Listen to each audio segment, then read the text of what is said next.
The mud of northern Germany has a specific smell in March 1945. It is a cold, metallic odor, a mixture of ancient peat, pine resin, and the high-octane aviation fuel that now saturates the topsoil. Here, at the newly designated USAF Forward Airstrip Y-80 near Brandenburg, the world is grey. The sky is a low, wet ceiling of iron. The trees are black skeletons. The only colors are the olive drab of the jeeps and the sharp, arrogant aluminum of the aircraft that own the sky. P-51 Mustangs, their Merlin engines cooled, sit in neat lines along the pierced steel planking that serves as a runway. They tick and ping in the damp air, monuments to absolute industrial power. This is the new normality, the total, mathematical, and deafening supremacy of the Allied air armadas. The ground crews move with a practiced, weary rhythm, their breath pluming. They refuel, rearm, and patch, their movements mechanical. The war from this vantage point feels less like a fight and more like an administrative procedure. Into this scene of overwhelming logistical victory walks Major Elias Thorne. He is not a pilot. His hands are clean, his face pale, lacking the characteristic raccoon-like goggles tan of the fighter jockeys. Thorne is an engineer, seconded from Pratt & Whitney to the Air Technical Intelligence Division. He doesn't look at the sky, he looks at the ground. He listens to the engines. To him, the war is a complex equation of metallurgy, combustion pressure, and, most importantly, man-hours. He stands by a Mustang, running a gloved hand over the flush rivets of its wing. He hears the sound he understands, the reliable, agricultural thunder of a Packard-built Merlin. It is the sound of durability. It is the sound of an engine that can cross a continent, fight for an hour, and return its pilot home. It is, he thinks, the sound of victory. But a new sound has entered the war, a high-pitched, tearing shriek that doesn't belong in this world of pistons and propellers. A jeep splashes through the mud, pulling up hard. The driver, a corporal, doesn't salute. Things are too frantic. "Major Thorne? Graves from G2. You need to come with us. One of the recce birds found something." Thorne nods, pulling his collar tight. "Found what, Corporal?" "Another Focke-Wulf." The corporal shakes his head, his eyes wide. "No, sir, not a Focke-Wulf. It's one of them, one of the jets." Thorne freezes. The jets are ghosts. They are rumors made of smoke trails and frantic reports from B-17 gunners. They are not supposed to be found. "Shot down?" Thorne asks, climbing into the jeep. The corporal engages the clutch, the vehicle lurching. "That's the thing, Major. It's not shot down. It's just sitting in a field. Looks like it landed on its belly. And, sir, it looks perfect." The jeep hammers down a rutted farm track miles from the relative safety of Y-80. Thorne grips the .45 holstered on his hip. He is an engineer, not a soldier, but the front line is a fluid, chaotic thing. The driver points. "There, past that copse." Thorne squints, and his breath catches. It is there. The Messerschmitt Me 262, the Schwalbe. It rests on the damp earth like a shark that has beached itself, impossibly sleek, futuristic, and utterly alien. The swept-back wings, the tricycle landing gear, one wheel collapsed, digging a furrow in the mud, and beneath the wings, the two long cylindrical engine nacelles. It is painted in a mottled green and brown camouflage that seems to blend perfectly with the dying forest. There are no pilots, no guards, just the machine, silent. Thorne steps out of the jeep, his boots sinking into the mud. He approaches it with a strange reverence. He has read the after-action reports, the panicked intercepts. This machine is not a plane, it is a spectre. He runs a hand over the cowling of the starboard engine. The metal is different. The welding seems hurried, almost crude. The access panels are simple, held by basic latches. He peers into the intake. He sees the complex blades of an axial flow compressor. This is not a prototype. This is a production aircraft. A shiver runs down his spine that has nothing to do with the cold. The pilots who fly the P-51s, the hotshot aces, they see this thing as a target, a superior foe to be vanquished. Thorne sees something else. He sees 1,000 engineering questions.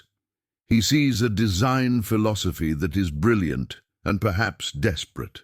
A P-51 pilot standing nearby, part of the security detail, whistles. "She's a beauty, Major. Bet she runs like a Swiss watch." Thorne looks at the crude welding, the simple fittings. He thinks of the 300-hour TBO, time between overhaul, of his reliable Merlins. He looks at this alien engine. "No, Captain," Thorne mutters, his mind already racing.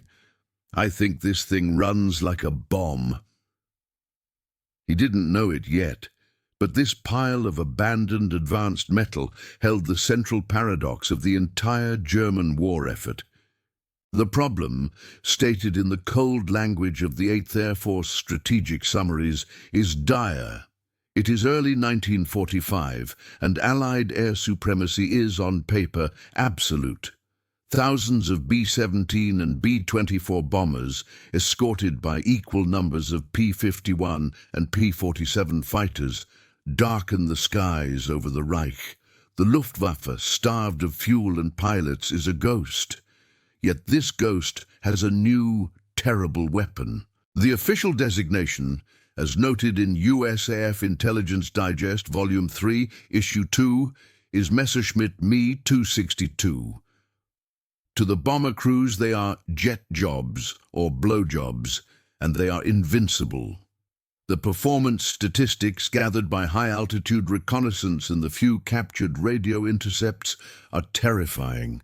The P-51 Mustang, the finest piston engine fighter in the world, maxes out at approximately 440 miles per hour. The Me-262 operates comfortably at 540 miles per hour and can exceed 560 in a shallow dive. It is simply uncatchable. The strategic implications are catastrophic. The entire Allied theory of victory rests on the strategic bombing campaign, the systematic destruction of German industry, oil production, and transportation. This campaign, spearheaded by generals like Spaatz and Doolittle, is predicated on the idea that the bomber will always get through. But the 262 changes this equation. Armed with 4 30mm cannons or devastating R4M rockets, a single pass by a 262 Staffel can vaporize an entire combat box of B-17s.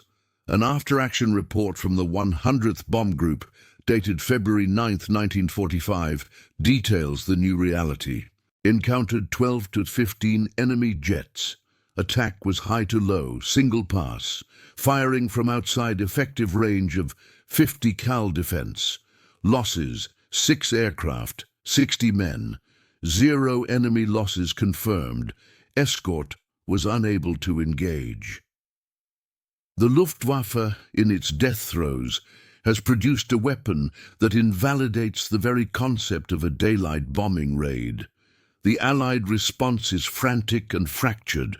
The British have their own jet, the Gloucester Meteor, but it is slow, underarmed, and plagued by developmental issues. The American P-80 Shooting Star is still a prototype, thousands of miles away in California. The operational order is clear. These jets must be destroyed. But how? The tactical solution is desperate. Attack them on the ground.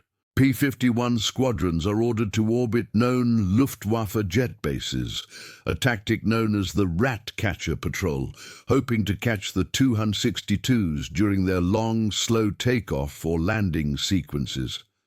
This is a high-risk, low-reward gamble. The core mystery remains. How is the German industrial base, which intelligence reports insist is shattered, producing such a revolutionary weapon? The assumption at SHEF, Supreme Headquarters Allied Expeditionary Force, is that the Tu-162 is a Wunderwaffe, a miracle weapon. Perfect in its design and execution, they need to capture one. They need to understand its secrets. But every Tu-162 shot down is obliterated, the pilot often staying with the aircraft to ensure its total destruction.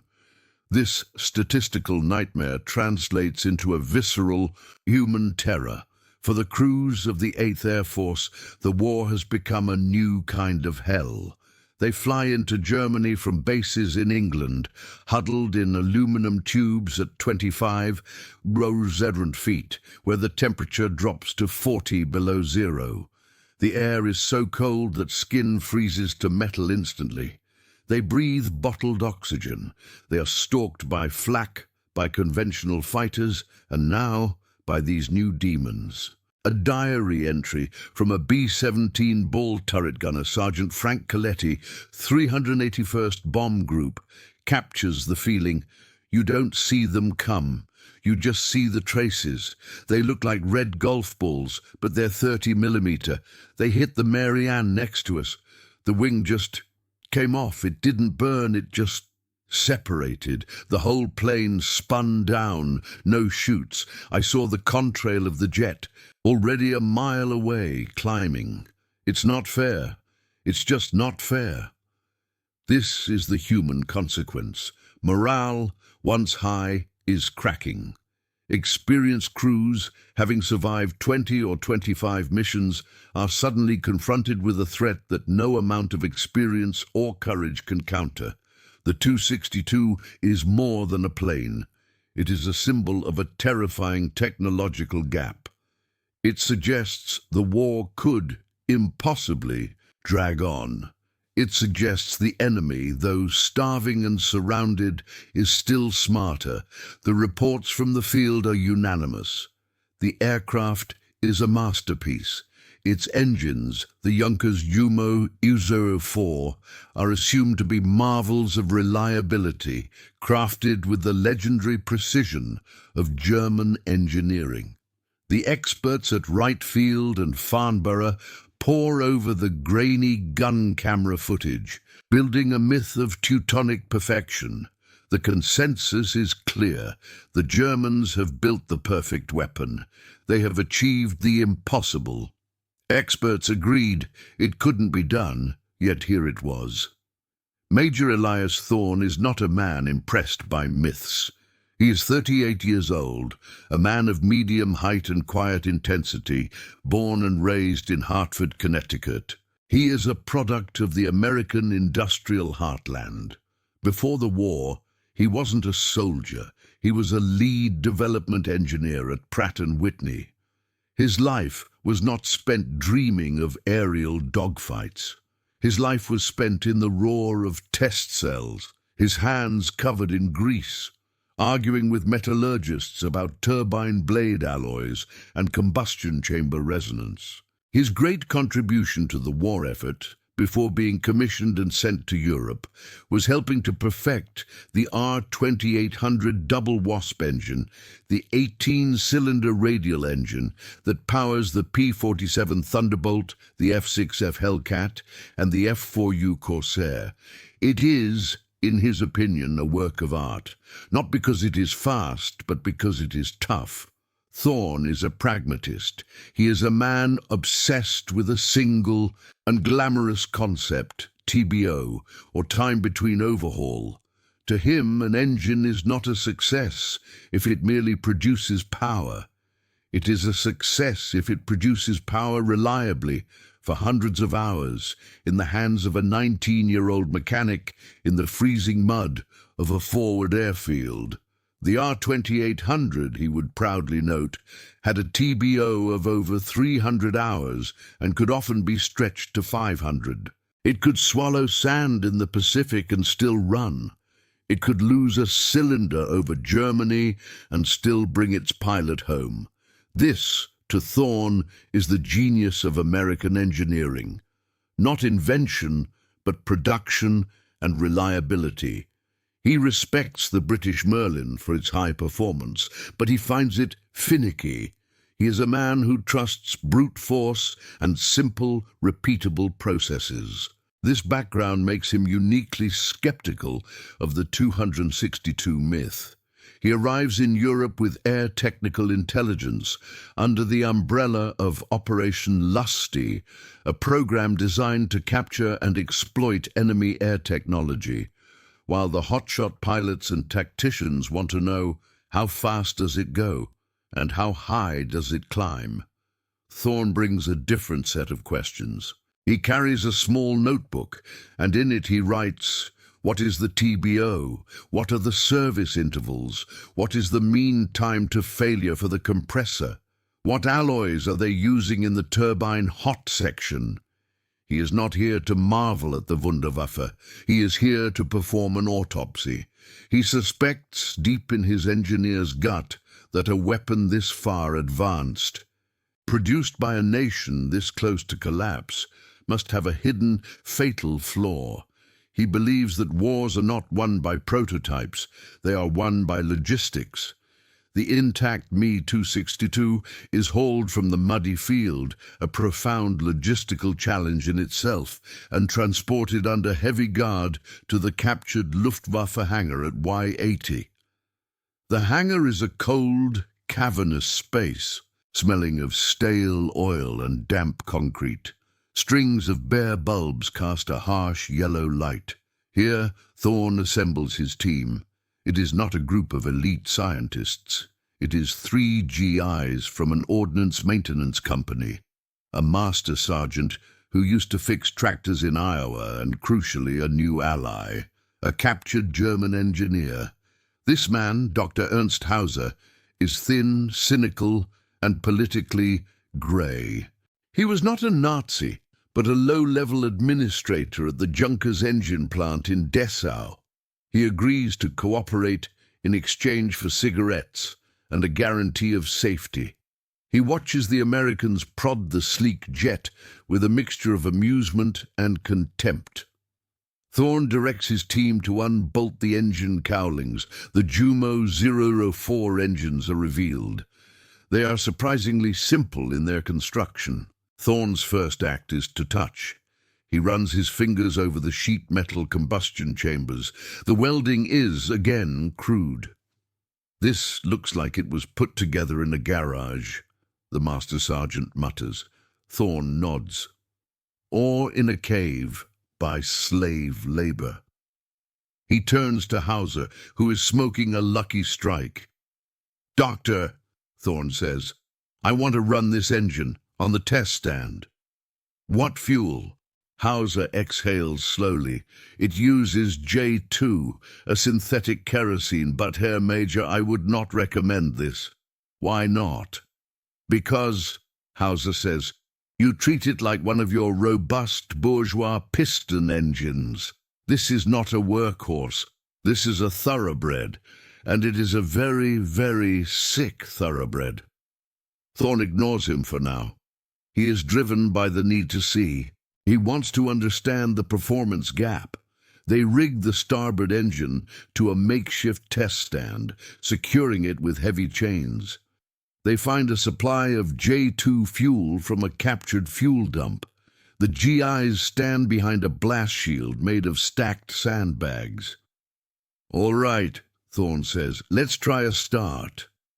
The starter motor, a small 2-stroke gasoline engine called a Riedel starter, coughs to life with a pathetic putt-putt sound. Then the main turbine begins to spool. The sound builds from a low hiss to a terrifying rising scream that echoes off the concrete walls. It is a sound of immense raw power. The GIs look on in awe. But Thorn is watching the exhaust nozzle. He sees a flicker of orange. "Shut it down!" he yells, but it's too late. With a hollow whump, the engine flames out, belching a cloud of oily black smoke and sending a 3-foot tongue of orange flame out the back. The GIs duck. The whine dies, replaced by the sound of metal ticking and groaning as it cools. The hangar is silent. The master sergeant coughs in the smoke. "Well, Major, that didn't go so good." Hauser, leaning against the wall, puts out his cigarette. "As I said, a sick thoroughbred." Thorn walks toward the smoking engine. He's not angry. He is energized. The failure has told him more than a success would have. "Hauser," Thorn says, "you're going to show me how to take this thing apart, piece by piece." The German engineer looks at Thorn, a new flicker of respect in his eyes. The Major is not a pilot. He is a mechanic. "With pleasure, Major," Hauser says. "I suspect you will find it illuminating." The test is not about making it fly. The test is about understanding why it doesn't. The first test, the attempted start, is a failure, but it is the exact failure Elias Thorn needs. It proves that the Jumo 004 is not a simple plug-and-play device like an R2800. It is complex, fragile, and dangerous. The true test begins now, in the cold hangar with wrenches and grease. Thorn and his team, guided by the cynical Dr. Hauser, begin the teardown. The engine is disassembled with a jeweler's precision, and as the layers are peeled back, the mystery deepens, then clarifies. The Germans are not ahead of the Allies in technology. They are simply on a different, more desperate path. The first discovery is the maintenance log. Tucked inside the fuselage, they find a simple, grease-stained logbook. Thorn's German is rudimentary, but he understands numbers. He stares at the page, his blood running cold. The TBO, time between overhaul, is not 300 hours. It is not 100 hours. The listed service life for the Jumo 04 engines is 7 bis 15 Stunden, 10 to 15 hours. "That's a typo," the master sergeant says, looking over Thorn's shoulder. "That can't be right. 10 hours? We got fighter engines that run 10 hours just taxiing." Hauser chuckles, a dry, humorless sound. "It is no typo, Herr Sergeant. 10 hours is optimistic. If the pilot is gentle, if he does not slam the throttle, it might last 20 if he does." Hauser makes a gesture of an explosion with his hands. He becomes a Feuervogel, a firebird. Thorn is stunned. This isn't a weapon, it's a disposable razor. He turns to the engine itself, now laid out in pieces on a canvas tarp. He picks up one of the turbine blades, the hot section part that was his specialty at Pratt & Whitney. He expected to find exotic high-temperature alloys, nickel, cobalt, chromium, materials the Reich was known to be desperately short of. The blade is not a high-grade alloy. It's steel. He looks closer. The blade is hollow. He can see a seam. "Hauser, what is this?" "That," Hauser says, "is the genius, or the madness. We have no nickel, we have no chromium. So they are made from Stahlblech, simple steel. They are stamped from a sheet folded and welded." He points to the base. "They are hollow, so we can pump compressor air through them. They cool themselves. Blaskühlung. Air-cooled turbine blades." Thorn feels a chill of intellectual shock. It is an unbelievably brilliant solution to a fatal materials shortage. It is also an engineering nightmare. It's a solution that barely works, a system so fragile that the slightest imbalance, the slightest surge in temperature, would cause the blade to warp, shear off, and destroy the entire engine in a fraction of a second. This is the breakthrough. The 262 is not hard to maintain because it's complicated. It's hard to maintain because it is a high-performance engine built from substandard materials. It is a 550-meter aircraft powered by an engine with the lifespan of a firework. If stories like this fascinate you, stay with us. The next chapter of wartime innovation might surprise you. 3 weeks later, Major Thorne stands in a repurposed conference room at USAAF headquarters in Reims, France. The air is thick with cigar smoke. He is facing a panel of senior officers, a 2-star general from operations, a colonel from G2 intelligence, and several fighter group commanders.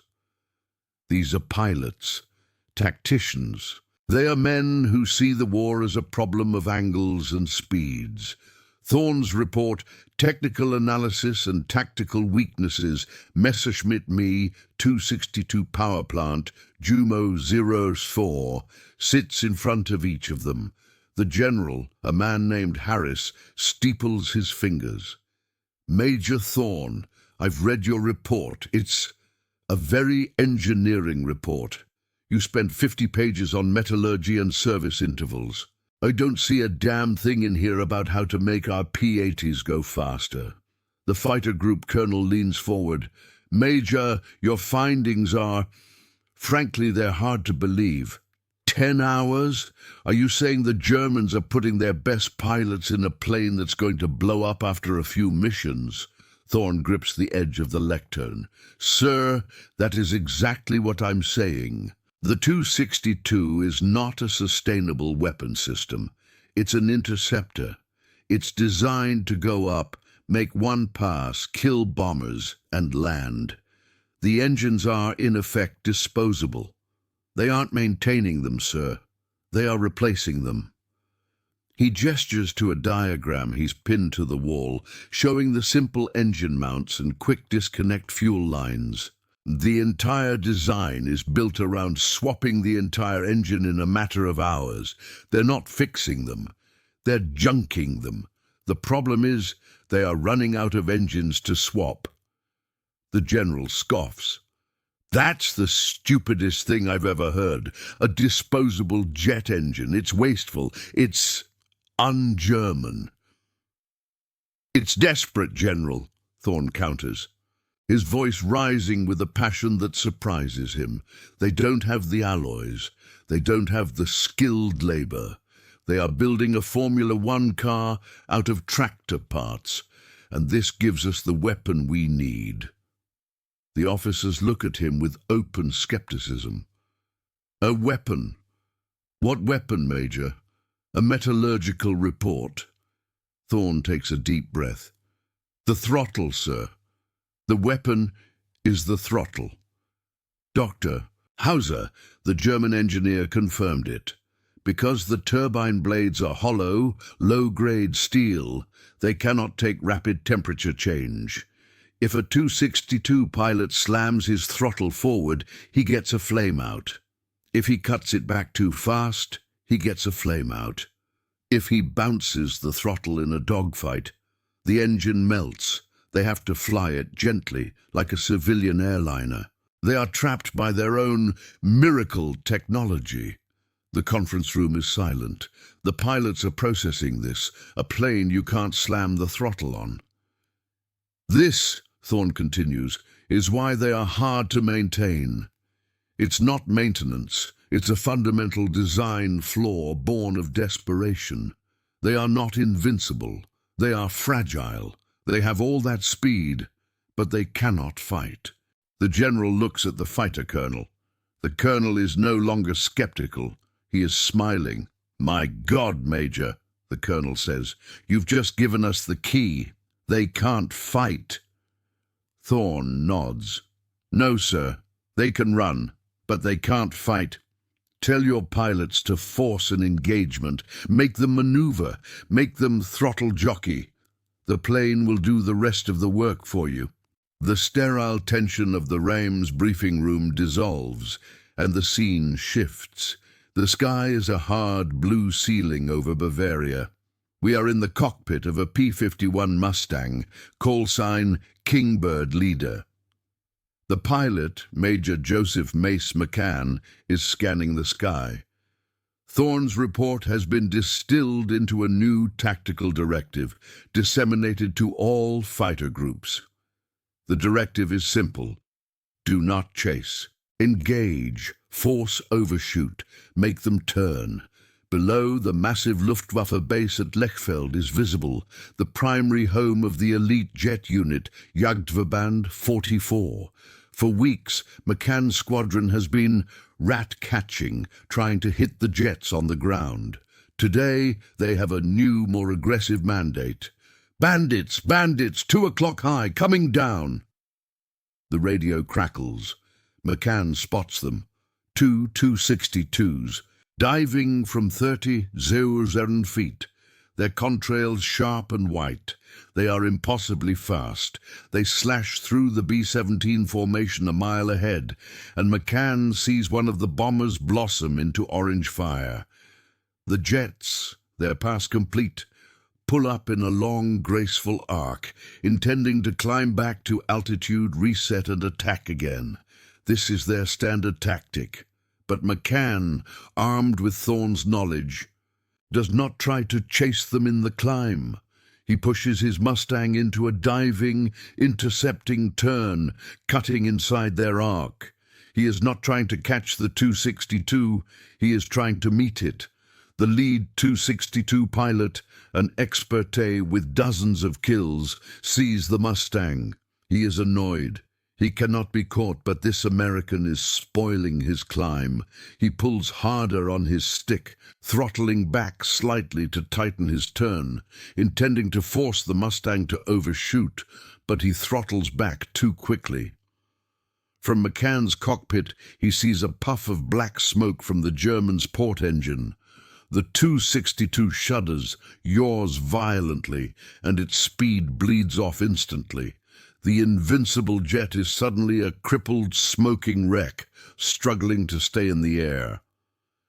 Kingbird 2? He's flamed out. I'm on him, McCann yells.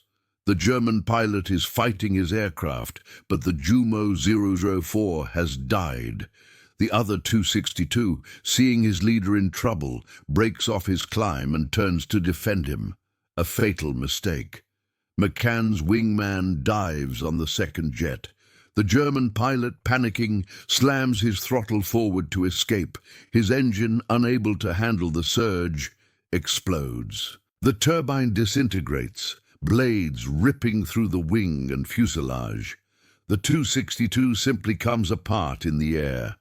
McCann, meanwhile, lines up the crippled leader. The German pilot has no speed, no power. He is a sitting duck. McCann's .50 caliber machine guns tear into the sleek fuselage. The Me-262 rolls over and begins its final silent dive. The engagement, from start to finish, has taken less than 40 seconds. Back at Y-80, a teletype chatters out the after-action report. Major Elias Thorne reads the confirmation. 2 Me-262 destroyed, 0 losses, engagement force throttle handling failure. Thorne closes his eyes, not in triumph but in quiet, grim validation. The myth is broken. The immediate consequences of Thorne's report are profound. The tactical directives for engaging jets are rewritten across the 8th and 9th Air Forces. The invincibility of the 262 evaporates, not just in the minds of the tacticians, but in the cockpits of the fighter pilots. They are no longer running from ghosts. They are hunting a flawed, fragile machine. The rat catcher patrols over jet airfields become terrifyingly effective. P-51s, now understanding the 262's long takeoff roll and its inability to scramble quickly, begin decimating the Luftwaffe's jet fleet on the ground or in the vulnerable moments of takeoff and landing. The air war over Germany, which for a moment seemed in jeopardy, is decisively, brutally finished. In the long term, the legacy of the downed Me-262 and the Jumo 004 is complex. As the war ends, Operation Lusty and its companion Paperclip sweep up the remnants of the German aviation industry.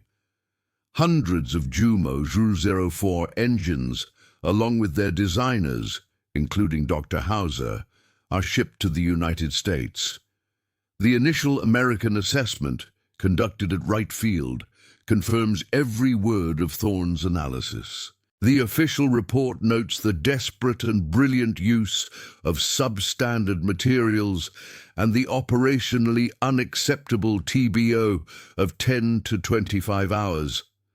The 262 is studied, reverse-engineered, and flown by test pilots like Chuck Yeager, who marvel at its speed but are horrified by its fragility. But the 262's philosophy is what truly changes the world. The Germans, with their axial flow Jumo, had proven the concept of the jet fighter. The Allies, however, reject their execution. The first generation of American jets, like the P-80 Shooting Star, and the British jets, like the Vampire, take a different path. They use the more robust, if less efficient, centrifugal flow engine design pioneered by Britain's Frank Whittle. Why? Because, as Thorne had understood, reliability is paramount. The American military, and by extension American industry, learns the lesson of the Jumo 04. A weapon that cannot be maintained is not a weapon, it is a liability. The future of air power would not be the 262's disposable brilliance, but the American F-86 Sabre and the Soviet MiG-15, axial flow jets that descend from the concept of the Jumo, but are built with the reliability of the R-2800. Major Elias Thorne is honorably discharged in 1946. He returns to Hartford, to his old desk at Pratt & Whitney. His name is never in the headlines. He does not receive the Medal of Honor. He's not celebrated as a hero. He simply goes back to work. He spends the next 20 years helping to design the engines that will define the jet age, the J-57, the power plant for the B-52 Stratofortress, the KC-135 tanker, and the first 707 airliners. His legacy is not a dogfight victory. His legacy is the quiet, unseen reliability of an engine that can run for thousands of hours, crossing oceans and continents, connecting the world. His quiet, humble work is built on the violent, secret knowledge he gained in a cold German hangar. The knowledge that brilliance alone is never enough.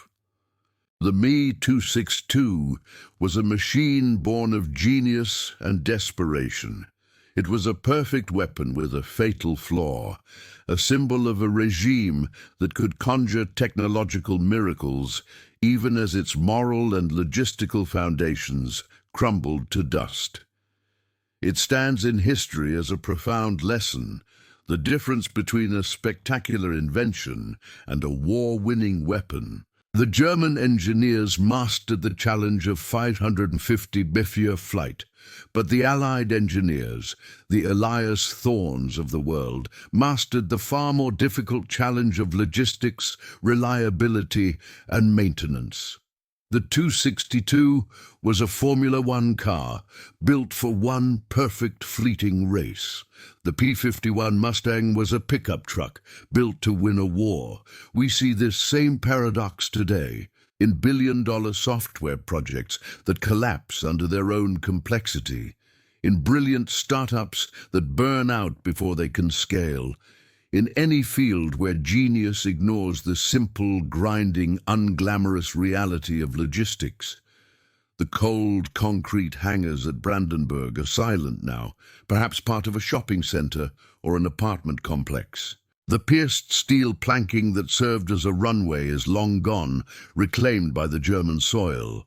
But the lesson of the Jumo 04 The lesson of the hollow turbine blades endures.